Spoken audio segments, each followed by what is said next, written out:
নমস্কাৰ। আজি honourable special জাজ ওদালগুৰি এন.এছ. দেউৰী আদালতে এটা গেং ৰেপ গোচৰত আসামী আবিজুল আলী, সাদ্দাম হুছেইন, মহিদুল ইছলাম, মুস্তাক আহমেদ আৰু এহছান আহমেদক সশ্ৰম যাৱজ্জীৱন কাৰাদণ্ড বিহে আৰু প্ৰত্যেক আসামীকে 20,000 টকাকৈ জৰিমনা বিহে। এই গোচৰটো আছিলে যোৱা ইংৰাজী 22/6/2024 তাৰিখে সংঘটিত হোৱা এটা দলবদ্ধ ধৰ্ষণৰ ঘটনা। এই গোচৰ ওদালগুৰি জিলাৰ মাজবাট এলেকাৰ মাজবাট থানাৰ গোচৰ নং 30/2024 আৰু ভাৰতীয় দণ্ডবিধি আইনৰ 366, 376 D, 323, 506 আৰু 34 ধাৰাত গোচৰটো ৰুজু হৈছিল। ঘটনাৰ বিৱৰণ মতে গোচৰীয়াৰ ভতিজী ছোৱালী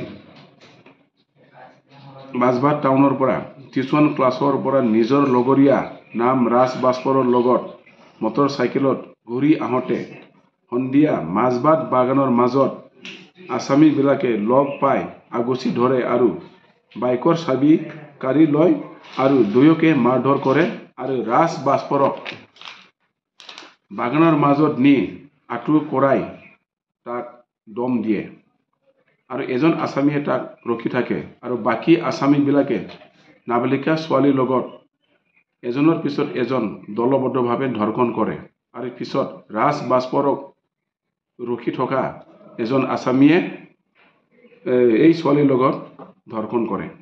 এই জঘন্য কাণ্ড সংঘটিত কৰিছিলে এই গোটেই 5জন আসামীয়ে।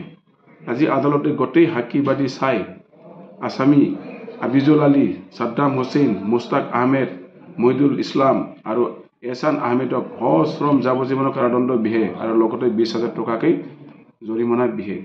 আজিৰ আদালতে ভিক্টিম ফেমিলিক 5 লাখ টকা দিবলৈ secretary Udalguri district legal service অথৰিটিক হুকুম দিয়া হয়।